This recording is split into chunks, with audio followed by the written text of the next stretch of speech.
ఎంకమ్మ స్వర్గం అంటే ఎక్కడా లేదు ఇదే అనుకున్నాను, కానీ తీరా తెలిసింది ఏంటంటే తెలిసింది బాబు నరకం అంటే ఇదే అని. ఇంకెప్పుడు పెళ్లి చేసుకోకుండా బాబు దయించి. సర్పంచ్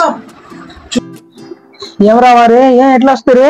చూడండి, మా అల్లుడు వాళ్ళ అమ్మ నాన్న వాళ్ళ గ్రామ పెద్దలు నువ్వు అందరు పెళ్లికి ముందు వచ్చి నా దగ్గర 2 లక్షలు తీసుకుని పోయారు. నాకు అవసరం ఉందని ఇప్పుడు అడిగితే ఇవ్వట్లేదు. పెళ్లికి ముందు 2 లక్షలు తీసుకుంటా? ఏమరా వారి నిజమేనా?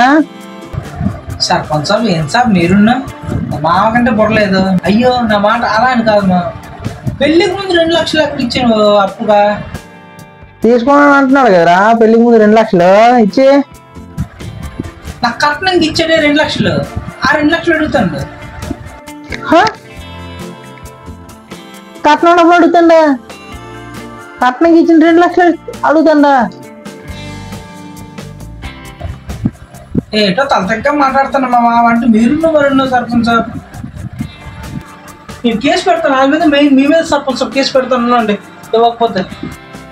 ఓ నాయన కేసు పెడతాడా? ఇదేందిరా? నాకు తెలీదా? నేను వెళ్ళి కేసు పెడతాను సర్పంచ్ సాబ్, మీ మీద కేసు పెడతాను నేను. నువ్వు పెడతావా? మధ్యలో నాకేందిరా ఈ తలనొప్పి?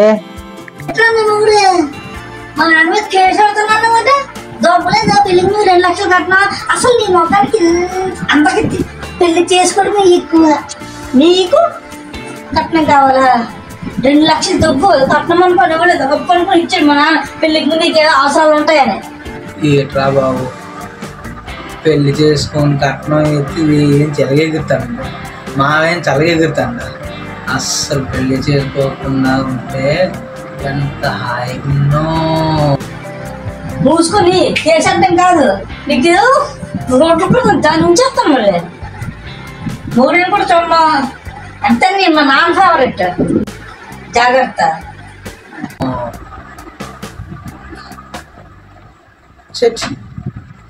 వద్దురా సోదరా, పెళ్ళంటే నువ్వురే వెళ్ళమంటరా, ఆగరా బాదరా. ఈ సాంగ్ విన్నప్పుడు వచ్చి పెళ్లి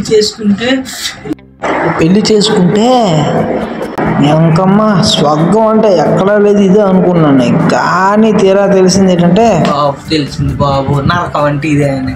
ఇంకెప్పుడు పెళ్లి చేసుకోకుండా బాబు దయించి. సో ఫ్రెండ్స్, చూసారు కదా ఈ వీడియో. పెళ్లి గురించి మీరేమనుకున్నారో కామెంట్ చేయండి. అదేవిధంగా వీడియో ఎలా ఉందో కామెంట్ చేయండి. నచ్చితే లైక్ చేయండి, వీలైతే 10 మంది షేర్ చేయండి. బాయ్ ఫ్రెండ్స్, నెక్స్ట్ వీడియోలో కలుద్దాం.